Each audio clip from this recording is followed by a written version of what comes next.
할렐루야. 네, 오늘 저는 본문의 말씀을 가지고 인자를 먹고 마시는 것 이런 제목의 말씀 함께 나누기 원합니다. 오늘 예수님께서 주신 이 말씀은 사실 쉽게 이해하기 어렵습니다.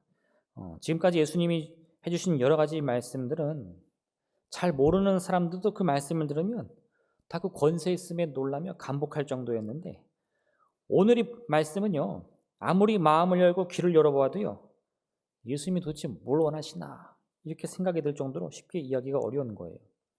특히 오늘 본문의 54절과 55절은 내 살을 먹고 내 피를 마시는 자는 영생을 가졌고 마지막 날에 내가 그를 다시 살리리니 내 살은 참된 양식이요 내 피는 참된 음료로다 말씀하고 있습니다. 네, 얼핏 들으면 좀 쉽게 듣기도 좀 어려운 말씀이에요. 그렇죠? 네. 그럼 오늘 예수님의 피와 살을 먹고 마셔야 한다라고 말씀하신 의미가 무엇인지 함께 살펴보기 원합니다. 가장 먼저 우리가 꼭 기억해야 될 것은 여러분, 떡이 곧 생명입니다. 예수님께서는 스스로를 생명의 떡이라고 말씀하십니다. 그런데 이런 표현은 우리가 평소에는 잘 듣기 어려운 말이에요. 뭔가 위대한 사람들이요, 자기를 소개할 때 그 자기의 위대함을 부각하기 위해서 여러 가지 은유나 비유적인 방법을 사용하는데 그때 자기를 뭐 밥이나 떡으로 비유하는 거 들어보신 적 있나요?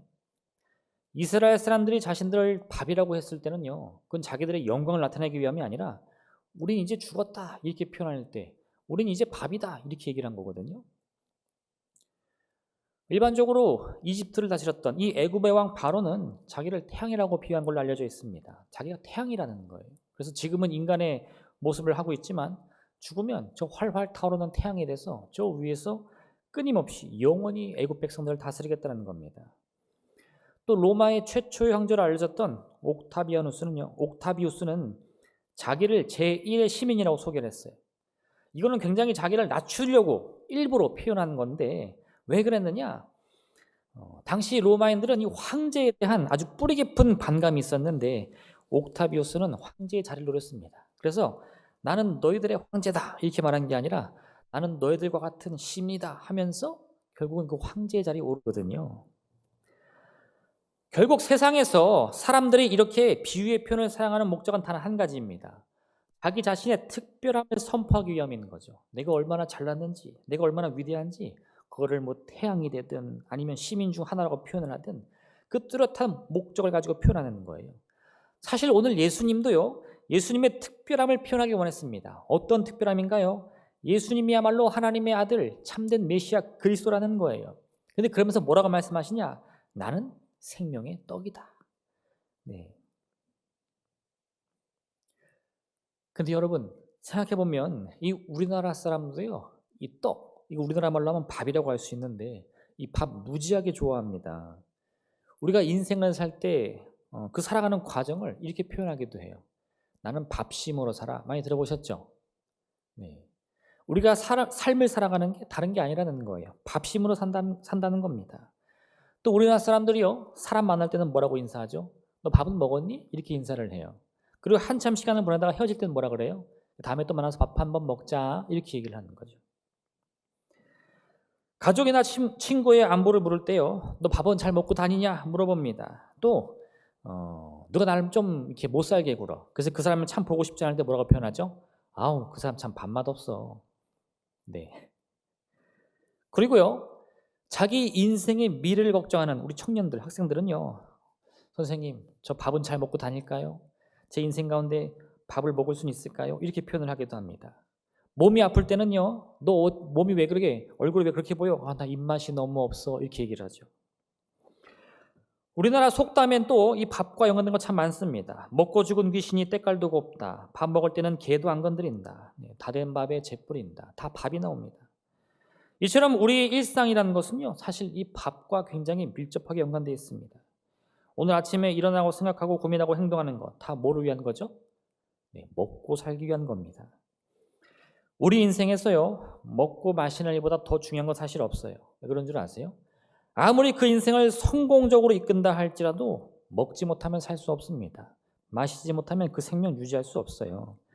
세상에 많은 위대한 사람들은요, 자기가 태양이 되길 원했고 하늘의 별이 되길 원했는데 사실 그거는 별 의미 없는 거예요. 태양이 된들 무슨 의미가 있습니까? 별이 된들 그 인생에 무슨 의미가 있겠습니까? 먹지 못하고 마시지 못하면 아무 소용이 없어요. 예수님은 우리에게 태양이 되기 위해 오신 것이 아닙니다. 별이 되기 위해 오신 게 아니에요. 우리의 생명을 살리는 떡이 되기 위해 이 땅에 오신 겁니다. 예수님께서 가장 소중히 생각하는 것은 다른 게 아닙니다. 바로 우리의 생명이었어요. 그래서 먹고 마시는 것, 우리의 생명과 직결된 바로 그 떡과 밥을 예로 들며 바로 예수님께서 그 중요한 일을 위해 이 땅에 오셨다고 우리에게 말씀해 주고 계신 겁니다. 여러분 인생에서 가장 힘든 문제를 만나서 참으로 그 마음이 낙심되고 괴로울 때 뭐 하시나요? 사실 답이 있어요. 뭐냐? 금식 기도. 할렐루야. 네, 할렐루야. 네. 마음이 정말 괴로워서요. 아무것도 손에 잡히지 않고 밥도 안 넘어가면 에이 모르겠다. 차라리 밥도 안 넘어가는데 금식 기도나 해야겠다 하고 어떻게 해요? 밥도 끊고 물도 끊는 거죠. 뭐요? 금식. 내 생명을 걸 만큼 내가 지금 절박하다는 거예요. 단순히 내가 밥을 얼마나 좋아하는데 나 그것도 마대하고 기도해. 이게 금식 기도가 아니라 나의 생명을 걸고 기도한다는 의미라는 거예요. 결국 이러한 의미를 또 거꾸로 생각해 보면 우리 인생 참 단순합니다. 왜요?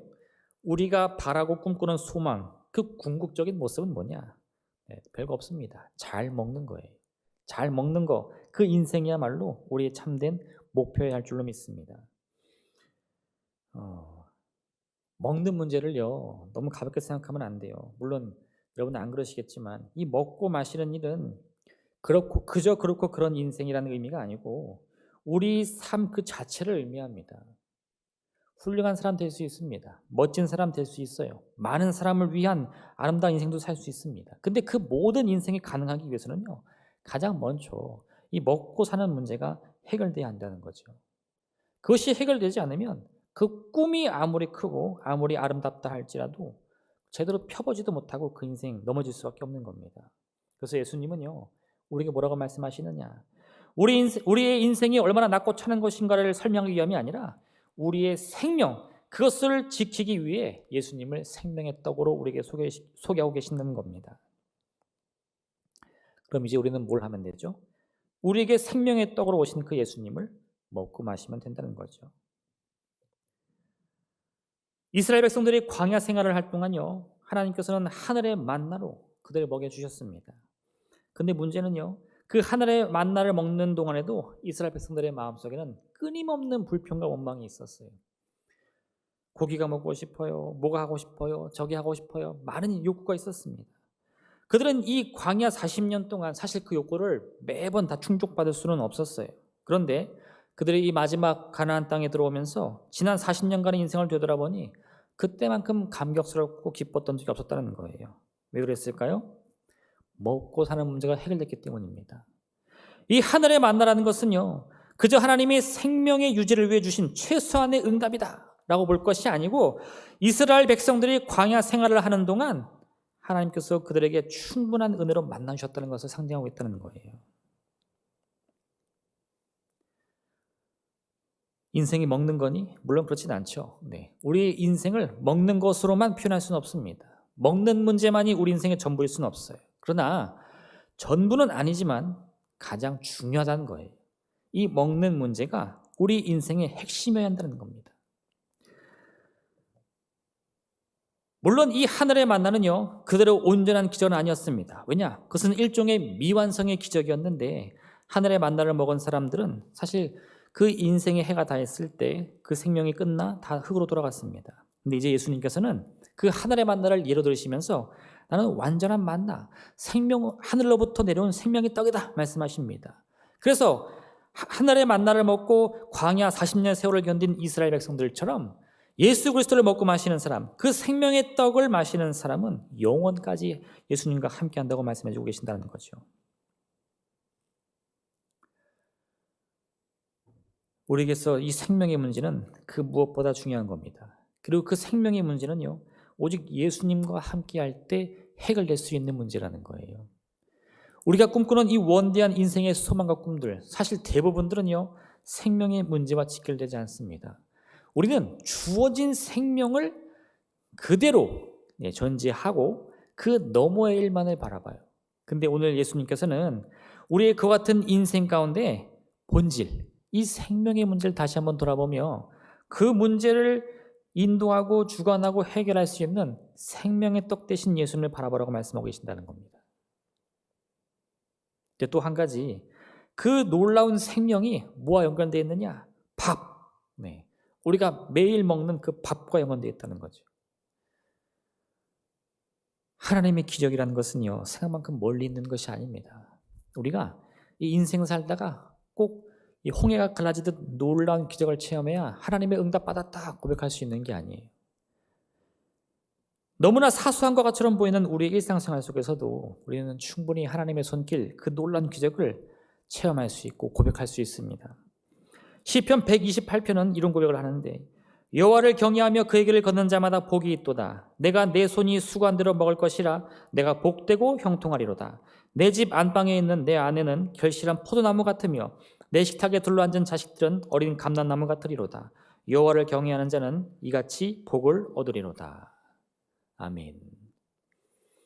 하나님을 전심으로 경외하는 자는 하나님의 놀라운 축복을 얻게 됩니다. 그 축복이 무엇입니까? 수고한 대로 먹을 수 있다는 거예요. 수고하지 않고 먹을 수 있는 것도 아니고요.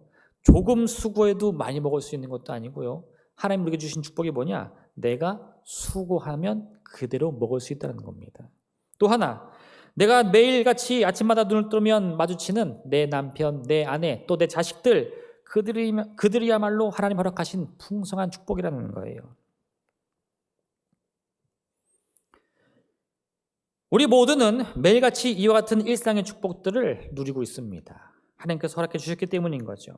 이 시편 128편의 고백을 기억하시면서 여러분, 하나님이 주시는 이 일상의 복들을 꼭 기억해 주시길 부탁드려요. 근데 그 핵심이 뭐냐? 그 밥과 생명의 연결이 있다는 거죠. 이것은 참 우리가 쉽게 얻을 수 있기 때문에, 쉽게 경험할 수 있기 때문에 소위 말하듯 싸구려 복이다 라고 말할 수 있는 것이 아니라, 이것이야말로 우리가 더 행복하고 더 아름다운 삶을 살기 위한 가장 기초의 삶, 그 중심된 삶이라는 거예요. 무엇부터 얻어야 되느냐? 생명의 떡을 그 무엇보다 얻어야 된다는 거죠. 예수님은요, 저 하늘 높은 곳에서 우리를 바라보시면서 야, 너 되게 열심히 산다 이렇게 응원하시는 분이 아니에요. 예수님은 늘 우리 곁에서, 우리 가까이 계신 분입니다. 얼마만큼요? 우리가 매일 먹는 밥만큼이나. 그게 바로 오늘 예수님께서 우리에게 말씀하시는 이 말씀의 핵심인 거예요. 나는 하늘의 태양이나 찬란하게 빛나는 별이다가 아니라 나는 늘 너희와 함께하는 생명의 떡이다. 우리의 삶 속에 매 순간 임하는 이 같은 하나님의 은혜를 여러분의 마음속에 새기시기를 부탁드립니다. 두 번째요, 여러분, 우리는 이 피와 생명의 연관성을 꼭 기억해야 됩니다. 사실 예수님의 말씀을 들었을 때 유대인들은 큰 충격을 받습니다. 왜 그랬을까요? 본래 이 유대인들은 모세율법으로 인해서 피를 마시는 일이 금지되어 있었습니다. 레위기 17장의 말씀을 보면 이스라엘 집 사람이나 그들 중에 거류하는 거류민 중에 누구든지 무슨 피든지 먹는 자가 있으면 내가 그 피를 먹는 그 사람에게는 내 얼굴을 대하여 그를 백성 중에서 끊으리니 육체의 생명은 피에 있음이라 말씀하고 있습니다. 이유 여하를 막론하고 피를 먹는 사람이 있다면 하나님의 그는 반드시 그 생명을 끊겠다는 겁니다. 이 율법으로 인해서 이스라엘 사람들에게서 피는 아주 특별한 의미를 가졌어요. 왜요? 절대 손대서도 안 되고 먹어서도 안 됩니다. 성경을 보면 이런 이야기 하나가 나오는데, 다윗이 사울의 뒤를 이어서 왕이 됐습니다. 이 젊은 다윗이 새로운 왕이 되었을 때 그를 왕으로 만들어준 아주 용맹한 많은 부하들이 있었어요. 성경은 그 중에서도 특히 뛰어난 세 사람에 관한 이야기를 우리에게 들려주는데, 한 번은 다윗이 베들레헴 출신이잖아요. 근데 다윗이 이스라엘의 왕이 되었을 때 이 베들레헴은 블레셋이 다스리고 있었습니다. 다윗은요, 이스라엘 왕이 되고 나서 이 이스라엘 나라의 회복을 위해서 또 확장을 위해서 많은 전쟁을 치르는데 그 중에 이 고향 땅 베들레헴을 탈환하기 위한 전쟁도 포함되어 있었어요. 그래서 이제 베들레헴에 진치고 있는 저 블레셋 군대와 싸워야 됩니다. 군사를 모으고 저 베들레헴을 바라보는데 이 고향 땅이니까 왜 그랬는지 다윗도 자기도 몰랐을 것 같아요. 그 고향 땅을 바라보면서 혼잣말로 저 베들레헴 곁에 있는 우물이 하나 있는데 지금이라도 그 물을 맛볼 수 있다면 얼마나 좋을까 이렇게 얘기를 했어요. 그러니까 이게 지금 누구 들으라고 한 말이 아니라 다윗이 멀리서 고향 땅을 탐하려고 하는 그 기쁨 가운데 있다가 문득 뭔가 과거의 생각이 있었을 것 같아요. 아마도 그 우물에서 뛰어놀았거나 그 우물물을 마시면서 논 기억이 있겠죠. 그 기억이 떠오르면서 자기도 모르게 혼자 그 고백이 입 밖으로 나온 거예요. 저 베들레헴 곁에 있는 우물에 그 물을 마실 수 있다면 얼마나 좋을까. 근데 때마침 이 다윗에게 충성하는 이 용맹한 세 용사가 그 이야기를 듣습니다. 그리고 그 밤에 블레셋 군사들이 철통같이 지키는 그 방어막을 다 뚫고 들어가서 그 우물 곁에서 물 한 바가지를 떠오는 거예요. 그 다윗에게 그것을 척 바칩니다. 네. 이 얼마나 충성돼요. 근데 그 순간에 이 세 용사가 정말 베들레헴까지 가서 블레셋 군사들의 눈을 피해 그 목숨을 걸고 그 물을 떠왔다는 사실을 깨닫자 다윗은요, 우와, 너희들이 나에게 이렇게 충성하는구나 감격하면서 기뻐하는 것이 아니라 큰 충격에 빠집니다. 왜요? 하마터면 자기의 이 말 한마디에 충성스러운 부하들이 목숨을 잃어버렸기 때문인 거예요. 다윗은 물론 그 고향 땅의 물을 먹고 싶었습니다. 그런데 그건 내 부하들의 목숨을 걸 만큼 간절했던 건 아니에요. 오히려 이 다윗은요 이렇게 말합니다. 내가 나를 위하여 결단코 이런 일을 하지 아니하리이다. 이는 목숨을 걸고 갔던 사람들의 피가 아니니까. 그들이 떠온 물은 단순히 이 베들레헴 우물 곁에 우물의 물이 아닙니다. 그건 이 세 용사들의 생명을 건 피였어요. 다윗은 그 세 물을 인해서 기뻐하는 것이 아니라 이 세 용사들이 무사히 돌아온 것에 기뻐하며 그들이 떠온 그 우물물을 하나님께 바칩니다. 그리고 자기는 다시는 그런 일을 하지 않겠다고 맹세하는 거예요.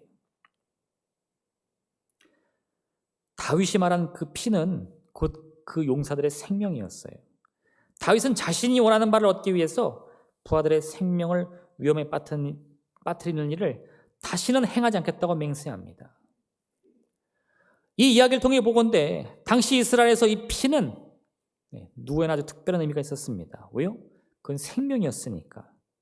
근데 지금 예수님은 뭐라고 말씀하시느냐? 나의 피를 마셔라. 그럼 어떻게 그걸 쉽게 이해할 수 있겠습니까? 예수님의 생명을 먹어야 내가 삽니다. 여러분 어떠세요? 막 감동이 느껴지십니까? 막 은혜가 막 느껴지세요? 할렐루야. 네, 내라고 대답하면 안 돼요. 이게 왜냐? 아니 예수님의 생명을 먹어야 내가 살 수 있다는데 여러분 왜 그런 신앙생활을 해야 되겠습니까? 네. 근데 사실 여러분 우리가 듣기에는 많이 어색하지만 실제로 우리가 조금만 더 생각해 보면요, 왜 예수님이 이런 말씀하셨는지 너무나 잘 알 수 있어요. 예수님께서는 십자가에서 생명을 버리셨는데 그 생명을 바라보고 믿고 우리 마음 가운데 모셔드리는 사람이 진짜 구원을 얻는 거예요. 결국 우리가 그 구원에 이르기까지 무슨 과정이 필요한가? 예수님이 피를 흘리셔야만 됩니다. 그 생명을 버리셔야만 돼요.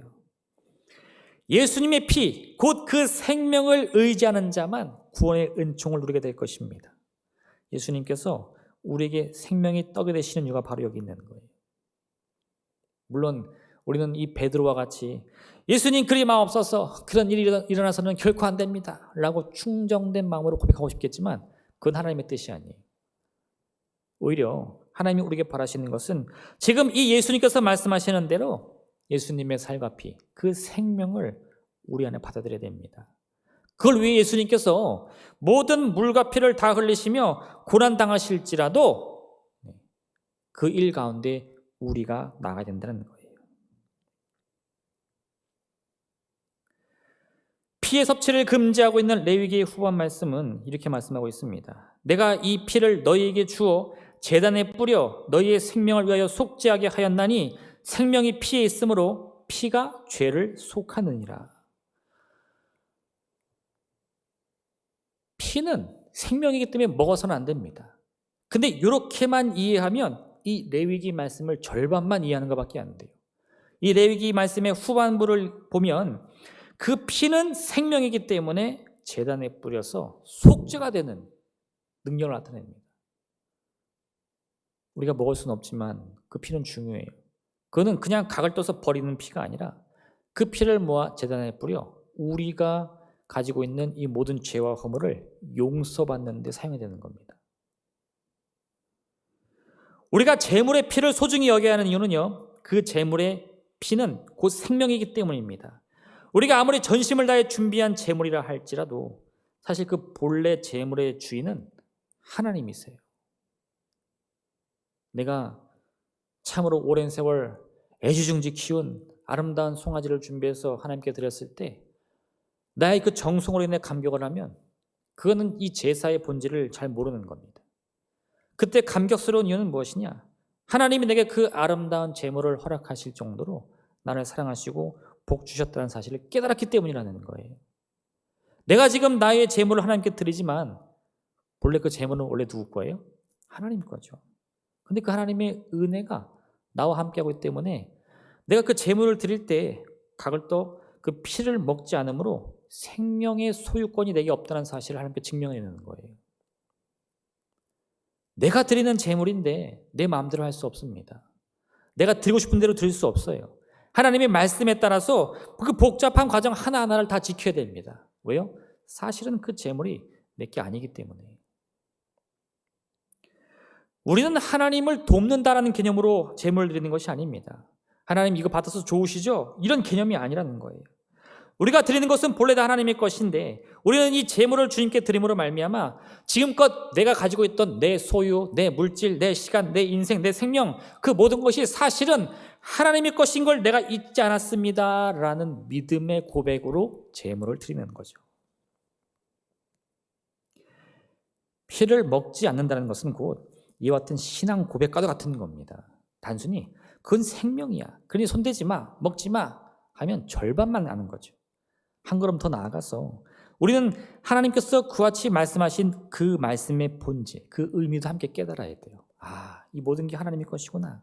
하나님께서 이 귀한 생명까지도 내가 허락해 주셨구나.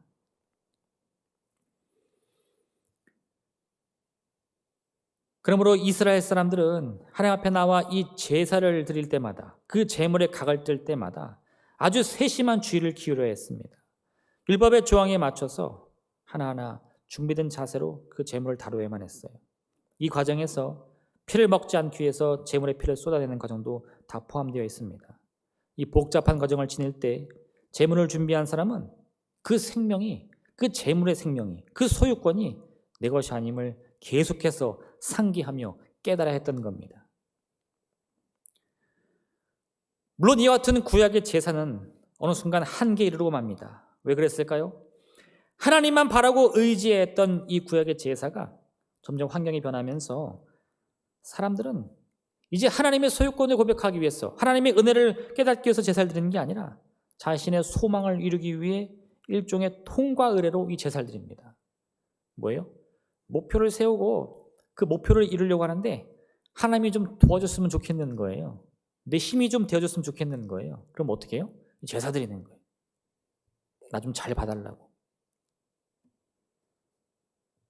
특히나 선지자 아모스는요, 이런 이스라엘 사람들의 빈 껍데기만 남은 신앙을 이렇게 지적합니다. 너희가 이르기를 월삭이 언제 지나서 우리가 곡식을 팔며 안식일이 언제 지나서 우리가 밀을 내게 할고 에바를 작게 하고 세계를 크게 하여 거짓 조울로 속이며 은으로 힘없는 자를 사며 신 한 켤레로 가난한 자를 사며 찌꺼기 밀을 팔자 하는도다. 이스라엘 사람들이 이 안식일은 철저히 지킵니다. 철동같이 지킵니다. 안식일 전날 해가 지면 그때부터 안식일 시작이에요. 그러면 모든 일을 다 멈추고요. 미리 준비한 대로 불도 켜지 않고 식사하면서 먼저 이 예배의 의식을 치릅니다. 근데 여러분 왜 그럴까요? 이거 빨리 지나가지고 거짓 조울 가지고 어리석은 사람 속여서 내 주머니를 도둑하게 해달라고 그 간구하려고 그 일을 하는 거예요. 율법의 조항들은 철저히 지키지만 그 마음과 생각 속에는 그 안식일을 이용하여 어떻게든 큰 돈을 벌고 싶은 욕망뿐이었던 겁니다. 제사의 복잡한 과정은 말 그대로 그 복잡함을 통해 하나님께 드리는 노력의 산물이 되고 말았어요. 하나님, 저의 노력이 보이십니까? 저의 이 정성이 보이십니까? 이를 통해 하나님의 더 큰 축복 기대하니 꼭 내려주옵소서. 인간의 욕심을 채우는데 이 제사가 이용되기 시작합니다. 결국 하나님의 참된 이 말씀의 의미는 다 사라져버리고 그저 옛 조상들이 가르쳐준 대로 습관대로 하나의 통과 의례, 하나의 의식이 되고만 하는 것이에요. 이 잘못된 결과를 바로잡기 위해 예수님께서는 결국 자신의 피를 쏟으셔야만 됐습니다. 모든 것은 우리 인간의 손으로 이루어진 잘못인데 하나님께서 그 잘못을, 그 왜곡을 바로잡기 위해 그리스도의 생명을 포기하셨어요. 그리고 그 대가로 우리는 또다시 기회를 얻게 되었습니다. 어떻게 해요? 예수님의 그 십자가를 바라보면서 예수님의 살과 피, 그 피를 마시게 되면 다시 한번 이 생명의 은혜를 누리시게 된 거죠. 이 세상의 모든 것이 하나님께로부터 비롯되었습니다. 그러므로 그 마지막도, 이 세상의 모든 것들의 마지막도 하나님께로 돌아가게 될 것입니다. 근데 왜 그걸 어떻게 하느냐? 예수님의 십자가 부활은 우리의 이 생명은 그저 정해진 시간에 따라 시작되어 끝나는 것이 아니라 하나님의 계획에 따라 시작되고 끝난다는 걸 보여줘요. 왜냐? 예수님의 이 놀라운 권세, 이 그리스도의 피로 인한 구원의 은혜라는 것은 죽음도 막을 수 없다는 겁니다. 죽음이 예수님의 이 구원의 능력을 꺾은 것이 아니라 오히려 예수님의 그 죽음이라는 능력을 통해 하나님의 구원의 계획을 완성시키셨어요. 누가 더 위대한 겁니까? 누가 누구의 도구예요? 죽음도 하나님의 도구예요. 그게 바로 이 부활이 나타내는 하나님의 능력의 증거인 거죠. 우리가 그걸 믿을 수 있다면요, 여러분, 오늘 예수님의 말씀을 참 우리가 이 머리로 듣기에는 참 이해하기 어려워요. 그렇죠? 내가 예수님의 생명을 먹어야 한다니, 그 생명을 담보로 해야 된다니. 근데 여러분, 그 생명을 우리가 취해야 됩니다. 그거를 예수님의 표현에 따르면 먹고 마셔야 되는 거예요. 내 안에 다 넣어야 되는 거예요. 왜요? 그 다음 일은 다 하나님이 책임져 주십니다. 생명의 주인이 주님이신 것을 고백할 수 있다면 이 말씀을 우리가 그대로 짤 수 있어야 된다는 거예요. 마지막 세 번째, 그럼 여러분, 예수님의 살과 피를 어떻게 하면 먹고 마실 수 있겠습니까? 신학적으로 보면 참 많은 논란이 있는 해석입니다. 그래서 어느 하나를 택하기는 어려운데 저는 이걸 그냥 그 두 가지 의미로 살펴보고 싶어요. 뭐냐? 첫 번째는 문자 그대로 이해하는 거예요. 진짜 예수님의 살과 피를 먹고 마시는 겁니다. 어떻게 해요? 사실 우리가 이거를 많이 해요. 성찬식 때. 우리가 매해 성찬식을 행하는데 그때 우리가 먹는 이 떡과 포도주가 바로 예수님의 살과 피를 상징합니다. 이 성찬의 의식은 단지 우리가 이 교회 나왔으니까 한번 해야지 하는 그런 게 아니고 정말 이 말씀을 그대로 순종하는 거예요. 예수님의 살과 피를 먹고 마심으로 예수님의 말씀대로 예수님이 내 안에, 내가 예수님 안에 거한다. 그걸 고백하는 거죠. 근데 거기서 끝나는 게 아니에요. 왜냐? 만약 우리가 이것만 생각한다면 그럼 성찬식이 아니고서는 우리가 예수님을 먹고 마실 수가 없는데요. 두 번째, 이것을 일종의 은유적인 표현으로 이해하는 겁니다. 오늘 예수님께서는요, 예수님의 살과 피를 먹고 마시는 사람이 예수님께서 그 안에 거하시고 그도 예수님 안에 거하게 된다고 말씀하십니다. 내가 예수님의 살과 피를 먹고 마시니까 어떤 결과가 나타나요? 예수님이 내 안에 거하고 내가 예수님 안에 거하고. 그런데 이건 이해하기 쉽지 않을까요? 가장 이해하기 쉬운 예는요, 이 사랑하는 연인들이에요. 항상 사랑하는 연인들. 우리 관계를 생각할 때 꼭 그걸 생각해 주시면 좋겠어요. 사랑. 두 젊은 남녀가 사랑에 빠졌습니다. 그럼 어떤 말이 나오냐? 너 없이는 못 살아. 죽고는 못 살아. 이런 말이 막 나와요. 왜요? 그 사람이 내 안에, 내가 그 사람 안에 거하거든요. 예수님께서 말씀하신 이 주님의 살과 피를 먹고 마시라는 말씀은요, 곧 우리가 주님과 한 몸이 된다는 거예요. 하나가 된다는 거예요. 또 이것을 조금 더 쉽게 표현한다면요, 우리는 뭐 여러 가지 어려운 말 많겠지만 조금 쉬운 이해로 동행이란 말을 쓸 수 있습니다. 동행. 함께 걷는다는 거예요. 함께 움직인다는 거예요. 이 동행은 함께 뭔가 움직이는 거예요. 계속해서. 가만히 있는 게 아니라 똑같은 목표를 향해 함께 움직이는 겁니다. 성경은 하나님과의 동행에 관해 우리에게 많은 말씀을 주십니다. 성경의 많은 믿음의 조상들은 하나님과의 동행이 어떤 모습으로 나타났는지 자신들의 인생을 통해 우리에게 증명해 보이고 있어요. 그중에 제가 한 가지 소개하고 싶은 거는요, 이 에스더서입니다. 에스더서를 여러분 잘 읽어보시면요, 이 에스더서의 주인공인 모르드게와 에스더는 그 입술로 하나님의 이름을 직접적으로 부른 적이 한 번도 없어요. 하나님 이름 고백이 나오질 않아요. 그냥 자기들 인생 살아가는데 바빠가지고 뭐 이런 일이 있었다, 저런 일이 있었다, 이런 일이 이렇게 될 거다, 저런 일이 저렇게 될 거다, 그런 얘기만 주구장창 주고받아요. 근데 놀라운 것은 하나님이란 말이, 또 여호와란 이름이 등장하지 않는 이 에스더서에서 그 에스더를 읽는 수많은 사람들이요, 이 모르드게와 에스더를 인도하시는 하나님을 바라보고 있다는 사실입니다. 어떻게 그럴 수 있어요? 그들은 하나님에 대해서 말하지 않습니다. 여호와 이름을 부르지 않아요. 근데 왜 그들의 이야기를 읽는 수많은 사람들은 하나님을 느낄 수 있을까요?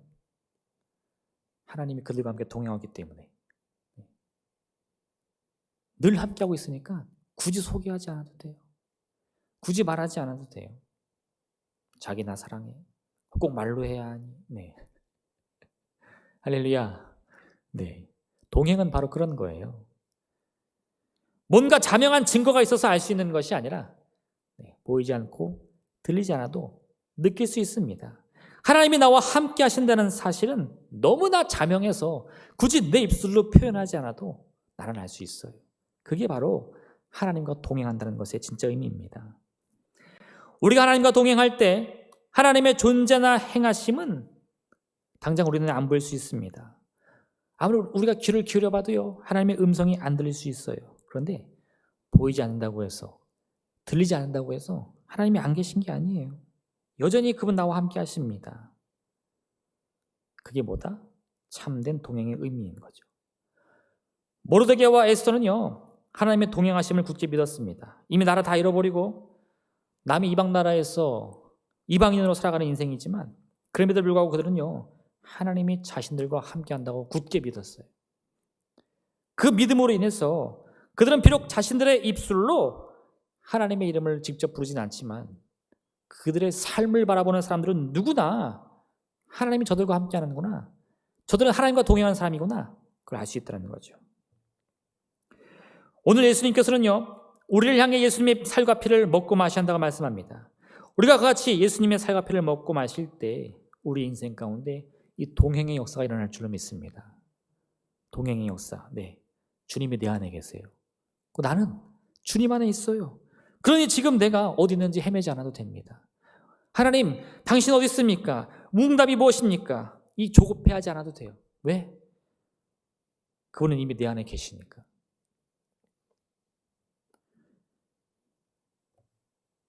오늘 예수님의 말씀, 주님의 살과 피를 먹고 마시는 일을 통해 하나님과 동행이라는 개념을 바로 알고 바로 깨닫고 또 함께 행하는 여러분 되시기를 주님의 이름으로 축원드립니다. 여러분, 예수님께서 이 땅에 오신 이유는 무엇일까요? 그저 좋은 말, 아름다운 말로 우리에게 깨달음 주시기 위해서가 아닙니다. 좋은 가르침 주시기 위해서가 아니에요. 너 열심히 살아라, 이런 지혜도 깨달아야지 하는 이 교사의 목적으로 우리에게 오신 것이 아니에요. 예수님의 궁극적인 목적은 우리와 함께하기 위해서입니다. 인류 예수님께서는 오늘 우리에게 자신의 살과 피를 먹으라고 말씀하십니다. 그리고 예수님은요, 우리가 그렇게 예수님의 살과 피를 먹고 마시며 그분을 우리 안에 모실 수 있도록 십자가 위에서 그 모든 물과 피를 다 쏟아 주셨어요. 이제 우리에게 남은 선택은 우리에게 남아 있습니다. 우리가 그 십자가를 바라보면서 예수님의 십자가, 그 보혈의 능력을 믿음으로 바라보면 됩니다. 저 보혈이 나를 살릴 수 있다는 사실을 깨달으면 돼요. 저 피를 바른 인생들마다 죽음이 피해가고 저주가 피해가고 어둠이 거치는 역사가 반드시 일어나는 것을 믿기만 하면 됩니다. 피를 바른들 내 인생에 무슨 일이 달라질까? 아니요. 여러분, 그 피가 곧 생명이에요. 그 피가 곧 우리의 밥, 우리의 떡, 우리 인생의 핵심입니다. 그것을 우리가 깨달을 때에 우리 신앙의 궁극적인 목표가 무엇인지 우리는 바로 알 수 있어요. 좌로나 우로나 흔들리지 않을 수 있습니다. 무엇이 선하고 악한 것인지 분별할 수 있습니다. 뭐가 중요한가요? 생명의 떡. 우리 인생의 가장 기초가 중요한 거죠. 생명이 중요합니다. 그 떡, 그것을 우리 안에 넣을 수 있는 믿음의 결단이 필요합니다. 이제 여러분의 선택에 달려 있습니다. 주님의 살과 피를 통해서 하나님과 영원히 동행하는 삶을 살 것인가? 아니면 여전히 우리 삶을 내 두 손에 꼭 붙잡고 욕심부리며 살 것인가? 오늘의 말씀을 통해 참으로 주님의 참된 뜻을 깨달으신 분들이시라면 예수님의 십자가 바라보시길 바랍니다. 그 보혈 의지하시길 바랍니다. 그 주님의 살과 피를 우리 마음속에 새김으로 말미암아 영원토록 하나님과 동행하시는 복된 삶 사시기를 주님의 이름으로 축원드립니다.